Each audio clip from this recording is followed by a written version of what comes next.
Just wanted to have a brief segue. Who here knew that October is actually National Anti-Piracy Month in the Philippines? Raise your hands. Who knew that? Okay, madami. Okay. Because WIPO is actually one of our partners for the Stop Piracy campaign, and I think DDG Ann has a few words about the importance of this celebration and how the PICs could help us better appreciate this celebration. DDG Ann. October is Anti-Piracy Month, and of course, it is not a pure coincidence that the summit, the Copyright Summit, is held in the month of October. We would like to highlight that the growth of our creative industries, of our writers, our painters, our sculptors, even our game developers, really it is rooted in an environment where people respect their rights so that their creativity can flourish. Now, we have worked with the WIPO on anti-piracy campaigns, the most recent of which was the appointment of an anti-piracy champion, that is the person, Matteo Vinicelli, who created videos which were uploaded in social media and really targeting a specific audience because of a survey that was conducted also by WIPO that showed that those who frequented pirated sites were that age group. So other enterprises, big businesses have also their own campaigns, like GMA has their own anti-piracy campaign, and we work very closely with them because we would like to reach out to more people so that more people would respect the rights of our creators. The DG had mentioned earlier, and I would like to highlight really the voluntary site blocking mechanism.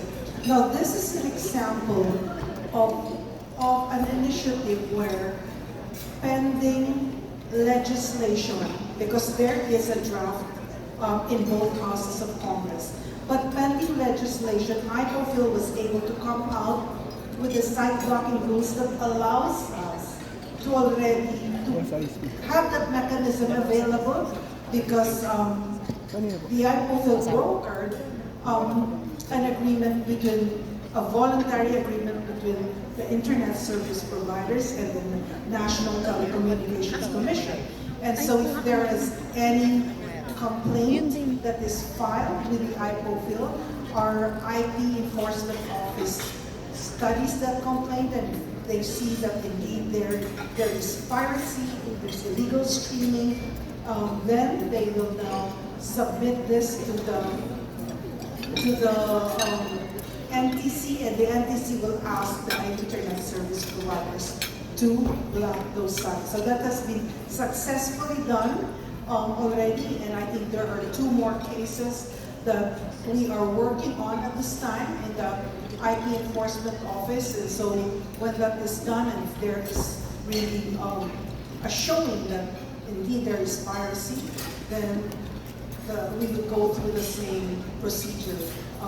But hopefully there will be legislation which, if that passes, allows the IPOFIL to directly block those sites, so without going through the NTC and talking to the Internet Service Provider. So just to highlight that, of course, piracy is something that is very much a problem. It is the elephant in the room, but it is something that we would need to tackle head on.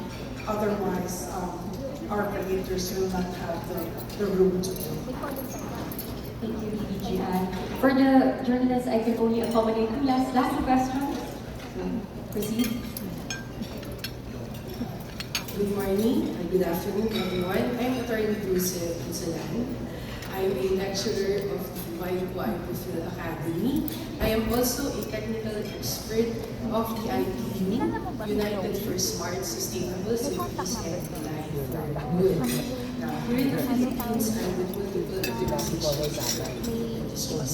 So my question would be first for given that the EU AI Act regulations took into effect last August 2020, what would be the most crucial aspects of its implementation, especially when you talk about the three levels of risk: high risk, medium risk, and the minimum risk, which is not regulated. And then for our esteemed panel, of course, each of our and then Attorney Emmer. There have been about 15 AI acts, which are bills that have been filed in the House of Representatives. But more recently, a bill regulating the use of AI before the May 2025 midterm elections has been filed. And the rationale for this is that this particular House Bill 10567 aims to regulate amid the threats posed by deepfakes or digitally altered images and also or video recordings that misrepresent the victims. So there has been a warning which was issued by the DOCP through Secretary Ivan Jancoy on the real threats that deepfakes and generative AI tools would pose to this. So what would be your thoughts on this to safeguard the existing structure that we have? I'm talking about the infrastructure now. And how can we further strengthen this kind of protection against all the threats with the emerging technologies and processes?